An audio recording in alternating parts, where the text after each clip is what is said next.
Good morning. I think my first test was how to cross that and not trip. From there, it can only go smoothly. In a crowded, noisy, competitive world, I grew up being asked this constant question: who do you want to be when you grow up? And my answer was really simple. I've always wanted to be a playback singer for Walt Disney. And that's actually what I went ahead and did. I studied to be a musician. I'm a Hindustani classical singer, an opera singer, a jazz singer, and a pianist. I also wanted to learn how to be someone who is comfortable in their own skin. A few years later, when I was in school, in 2002, the Godhra riots took place. For those of you who are not familiar, these are riots that took place in Gujarat. When they took place, there was a debate that took place on the social and ethical breakdown that happens in a state when communal riots happen. And my school at the time asked me to go and speak at a debate. And like a debater, I went to the library and thought, I gotta win this topic. Am I speaking for the motion? Am I speaking against the motion? I went and I typed in Godhra riots. Those are some of the images that I saw. And all of a sudden, my interest shifted from going for and against the motion to really trying to understand what were these pictures, what were these images, how was this going on in one part of the country whilst I was growing up in Delhi, perfectly undisturbed. When I was reading these transcripts about the riots, I read an interview between a politician and a journalist. And so the journalist asked the politician, he said, "Sir, what's your answer for all the blood that's been spilt in the streets because these riots have taken place?" And I will never forget what the politician said in response. He quoted Newton's third law of motion and said, "Every action has an equal and opposite reaction." And I thought, how would you respond?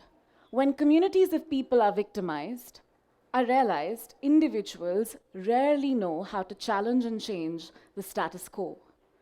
And could it have been possible that as a privileged young person who grew up in Delhi, that really speaking, my very privileged education in some ways had made me indifferent to the human rights violations that were taking place in the rest of the country? And what if I wasn't good enough? What if I'm not strong enough to speak out? What if I am the sum of all my weaknesses, intimidated, completely unable to be powerful in a country that has over 1 billion people, and worse still, especially if you're in school, what if I'm judged? At that point in time, we were thinking about what we could do. How do we get involved with riots? How do we get young people passionate about riots? Who becomes passionate about something like riots? And I met somebody I don't think I ideally in my daily life would have bumped into. That's Ajit. Ajit comes from a small village in Odisha called Belgaon. Ajit left his village and is the first young person in his family who came to Delhi because he wanted to be a cartoonist. And Ajit came up to me in one of these brainstorming meetings and he said, "You know, the problem is young people like you don't see young people like me."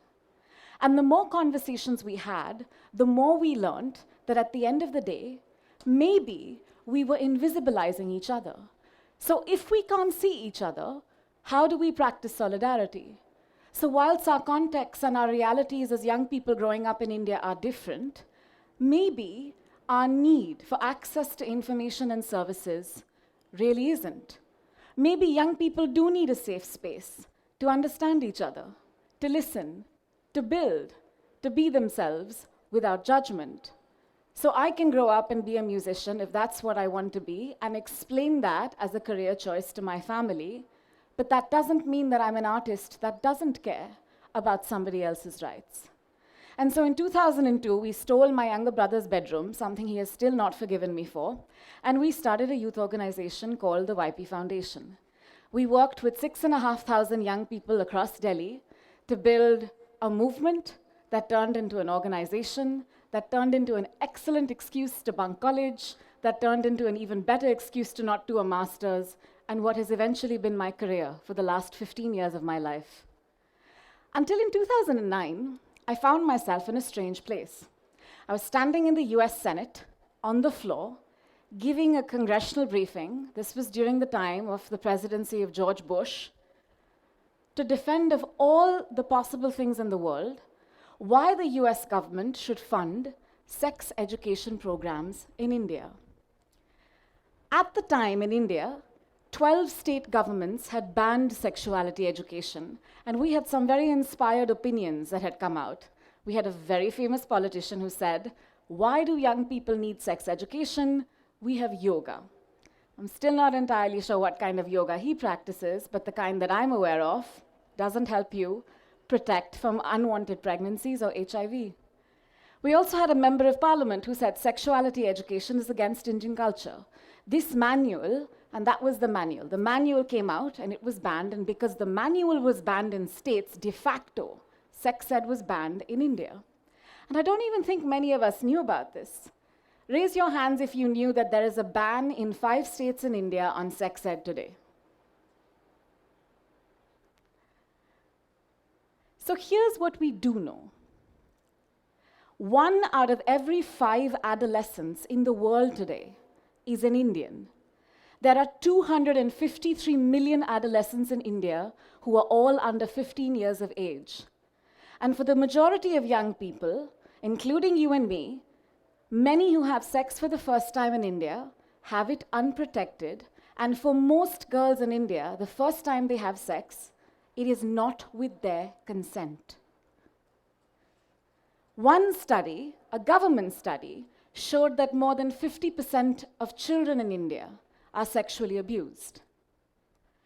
We also know, and this is public data, that 70% of young women in India don't know that a male condom can just be used once.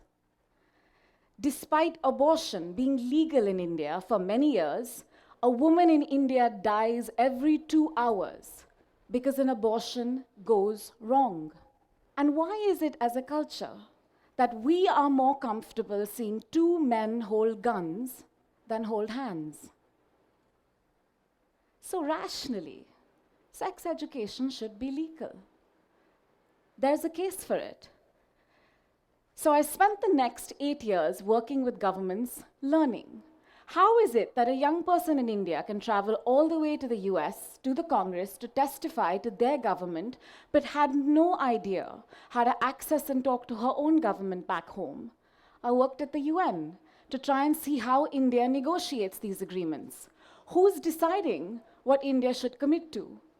Who sits in the chair in those ministries and decides how much money goes into which policy line, into which budget? And I learned that policy is actually a platform that can unite young people. How does a government organize to include us? If we start asking questions, can we understand our rights and can we make the system stronger? If we ask more questions, can we make the system more accountable to us for the decisions it takes? So that the next time I ask, how many of you know that sex education is banned in 5 states in India, more than 5 people in the audience raise their hands. What questions you ask in life and whom you ask them for is a crucial decision you make at every single point. And the only thing I've really learned in the work that I've done is that your silence is not your consent. And your voice is really speaking one of the most powerful tools you'll ever have. It doesn't have to be for sex ed. That's, as a musician, strangely, what I landed up advocating for. For you, it could be something completely different. It's when you speak out in a country where 253 million people are people who constitute your age group that you start ensuring for governments that maybe ensuring people's human rights is really good economics. And here's why. Young people in India constitute the largest voting base, and any government you elect into power will respond to the priorities that you hold them accountable to. So what happened with the organization I started? It kind of grew. We went from 6,500 people in Delhi to 450,000 young people across 18 states in India. We grew from India to work in South Asia.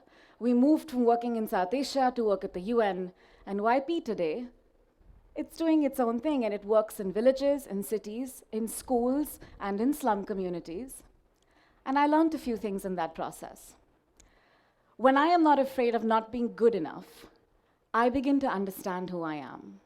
So one of the things I did when we became this big is I quit. And I handed space over to somebody else because it needed a better leader, and I was doing a pretty terrible job. So if we can help young people to believe in themselves, to trust their skills, to follow their passion, to agree to disagree and understand diversity, they will hold space in their hearts and their minds to transform their worlds. Our sustainability actually depends not on how much we consume, but on our ability to share power with one another. Leadership, in my experience, is not about the person who comes first. It's not about single people who are brilliant. It's not about the one kid in school who always got noticed and went for everything, because there are plenty of us who remained sitting right at the back, never got called for anything, and are doing pretty okay in life. Leadership really needs to be about creating shared spaces and shared roles for people's power in communities, so we understand one another. Because if we don't understand one another, we will never want to stand up for one another. Because in your lifetime, nobody is accidental. Nobody is replaceable. There is one you, and don't let anybody else tell you otherwise, because in this country, your voice is needed. Thank you.